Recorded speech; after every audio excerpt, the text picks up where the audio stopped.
Hey kids, how you doing? It's Friday night, about 9:30. You're probably chilling. I hope you do this over the weekend at some point. You have to for Monday. We're going to be covering working memory today. Just real quick, let's go back to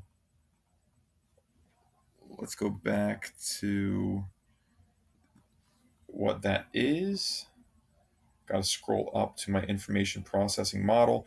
Working memory is the same thing as short-term memory. All right, those are one and the same thing. Cool. So when we're talking about working memory, talking about short-term memory. People call short-term memory our working memory because it is the part of our memory that is conscious. Things in our long-term memory we're not conscious of, but things in our sensory memory we're not conscious of. Things in our working memory we are thinking about. We are analyzing those memories, those thoughts, um, synthesizing information, making decisions about that information. So that is why it is called the working memory as well as our short-term memory. There is one model to the working memory. One model is Alan Baddeley's model. There are four main parts. One is the phonological loop part of the working memory model of working memory. The phonological loop, according to Alan Baddeley, is responsible for holding all verbal information. It's also responsible for holding, read information, like a series of numbers or a sentence. Those things, anything that you say subvocally, um, meaning, and we're going to get into this in a second, subvocally meaning with like the voice in your head, then that is being used by your utilized that is being maintained by your phonological loop. There's the visual spatial sketchpad, responsible for holding the visual and spatial information.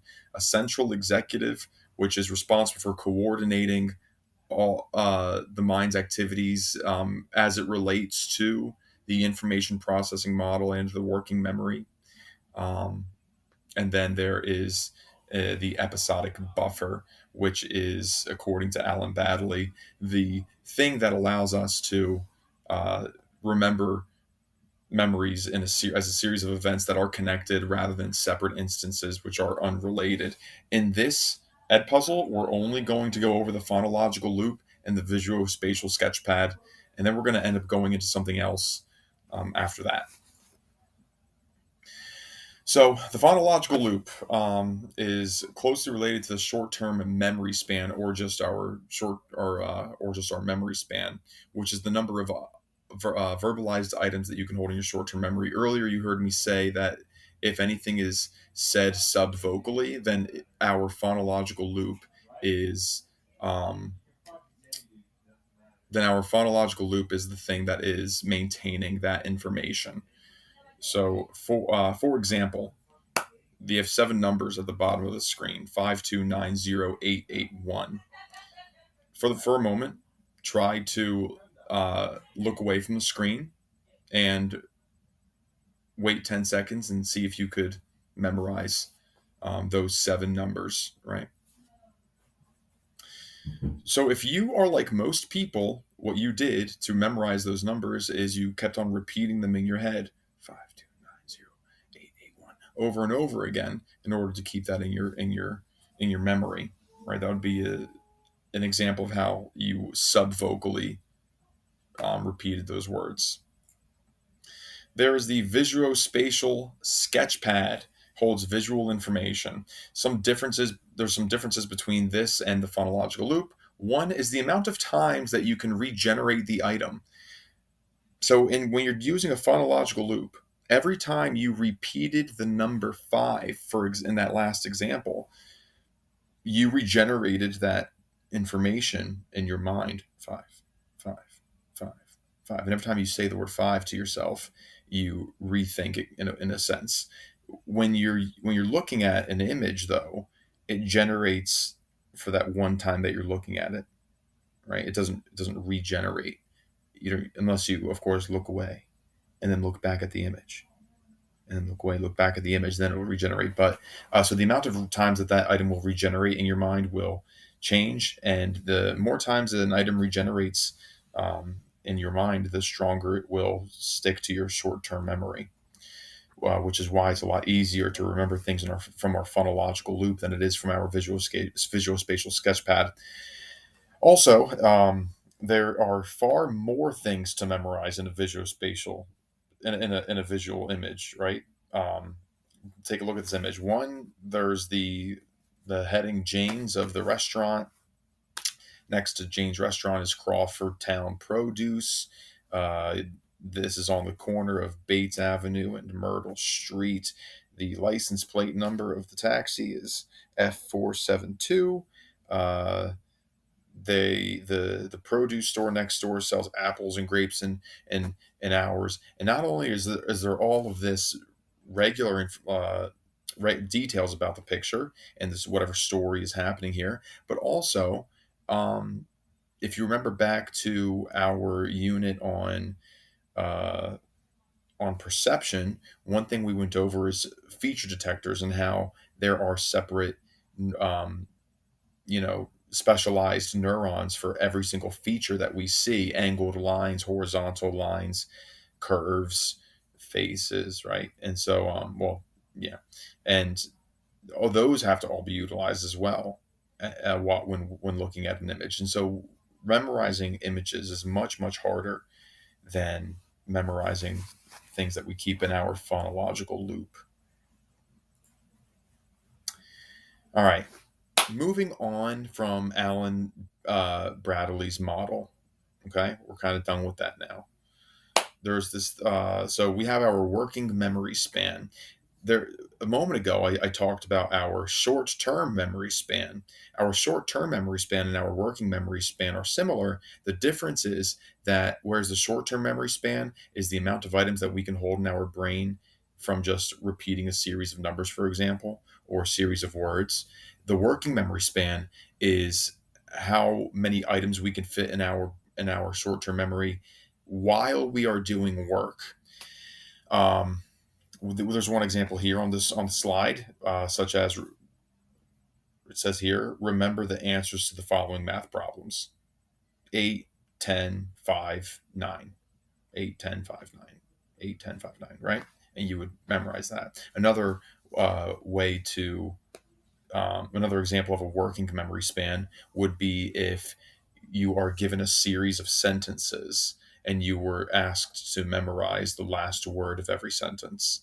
So that requires you to do work, which is read the sentence and comprehend it, and then also memorize the last words. And for this reason, it is a preferred assessment of IQ tests over the short term memory activities, such as before. Um, so, something about our ability to learn and our ability to give attention to something. Remember, yes, on Friday, earlier today, we went over attention and different aspects of giving attention to things and how our attention is drawn to things, right? The cocktail party phenomenon, the inattentional blindness. One thing about, and also our attention is very closely related to what we are able to keep in our working memory or our short term memory. Um, so, hence this slide. Um, if our attention is being divided between two things, uh, you're going to be less efficient at whatever task you're trying to do, whatever it is. Um, as this point says, many people, especially teenagers, right, assert that they have strong multitasking abilities. It's just not true. No, I mean, like, there are people with stronger multitasking abilities than others, but the thing is, no one is going to be at their most efficient if they are multitasking. So there's the dancing bear in the basketball video as an example. You could not multitask your attention. You had to focus your attention on one thing. If you diverted your attention from counting the passes of the white players, then we wouldn't have counted correctly, possibly. There's this graph on the right which addresses the second point here, that There was a study done where students' test scores were tracked dependent on the amount that they multitask or distract themselves while studying. There was three groups of students: a group of students who does not study very much, the bottom line, a group of students who studies relatively more hours than them, and a group that studies a much larger amount of hours than the medium group. And so in the three groups, as students increase the amount of multitasking, increase the amount of distractors, whether it be watching TV while studying, or being on their phone while studying, or even listening to music while studying, which I'm guilty of myself, their performance declined the more they multitasked. And then there's also the Strayer and Drew's simulated driving study, which is the most real life thing on this slide. The Strayer and Drew simulated driving study was a study showing how if you're using your phone or doing anything that detracts from your attention on driving, you're going to make more driving mistakes. um, they found this was true especially if you were texting and driving, right? Because not only are you having a conversation, but you also have to divert your visual focus away from the road. You have to also uh, formulate sentences to type. It's one thing going from formulating sentences to speaking them, from going from formulating sentences to writing them. That takes more attention from us. But even if you were just talking on the phone, they people who just talked on the phone on a handheld also did worse, uh, made more driving mistakes, and people who spoke through a Bluetooth, even though they weren't holding a phone, they also made more driving mistakes. So any phone conversation is actually um, relatively dangerous when driving. What they found, interestingly though, having a conversation with the passenger is supposedly not as dangerous because in these simulations, the passenger's attention was kind of synced with the driver's attention. And whenever there was some kind of stimulus in the road, a traffic sign, a car stopped in front of them, the the attention of the passenger also was became focused, diverted on the main on the main focal point, right? The traffic, and that cued the driver to shift their attention back to what they need to focus on. Okay, cool. So from now we are moving from working memory to a new topic called executive function. Cool. All right. So um, earlier, I talked about in Alan Bradley's model of working memory, I talked about the central executive, but just to be clear, executive function and the central executive are two different things. The executive has to do with Bradley's model and how the that portion of your working memory takes all of the things in your working memory and you know um, synthesizes them and makes sense of them. Uh, the executive function has different um, is like a different skill set. There are three components of your executive function, including your working memory and updating your working memory, switching and inhibition. In working memory, um, the executive function is in charge of updating that working memory, uh, drawing in the important stimuli. It's kind of like the gate from today's earlier lesson, that figurative gate, and that top down control of that gate. The executive function is that top down control. It decides, oh, what is important, what should I put into my working memory, and what should I just keep out. um, Switching is another function of the component of the executive function. Switching meaning switching from one stimulus to another stimulus, and being good at that, right? And then inhibition, um, inhibiting behaviors and thoughts that you shouldn't have, or shouldn't do, right? So for example, in the Stroop interference the Stroop interference effect, the one with the different colored words, right? Like you had to read the word, you had to say red when you were reading the word green, right? That would be an example of inhibition. You had to stop your whatever thought you want to have and make a new thought. It's also related to behavior. If you know a behavior is wrong, your executive function um, tells you don't do that, right? Um, cool. All right. So there's some other cool ways how executive function affects us. Um, People with higher executive functioning skills, which also includes the ability to plan, uh, make plans, make schedules, organize thoughts, um, and not just like make general plans and goals, but also create detailed step by step processes on how to execute those plans. Right. Executive function also has something to do with um, keeping your attention on the correct stimulus and not being distracted.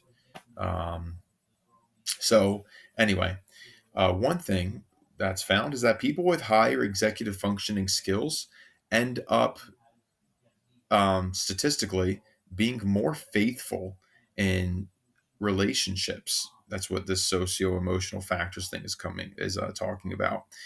They're more faithful in relationships. They had healthier relationships if they had a higher executive function. They We found that executive function is also inherited in part. If your parents have a high executive functioning skills, then you're more likely to as well. Of course, your environment and your upbringing and your nurture is going to affect your executive functioning abilities much greater than your genetics. And which leads me to this: it can be trained, right? Just because let's say your parents have terrible executive functioning skills, right? Well, you're in luck, because if you just do certain activities, then you can train your brain to have better executive functioning skills. Not only can you train mentally to have better executive functioning skills, but exercise has been shown to also increase executive functioning skills, which is pretty interesting. It also serves as a predictor to societal outcomes. People with higher executive functioning skills get better grades, are more likely to graduate college, are more likely to perform community service. And This one seems obvious. Children who show high executive functioning skills are likely to also have high executive functioning skills when they are an adult. Cool. So, one cool fun fact for the lesson is there's this guy named Phineas Gage. He was a railroad worker. There was some crazy explosion while he was working on the railroad, and a metal rail, like bar, went through his head and went through his frontal lobe. This damage to his frontal lobe.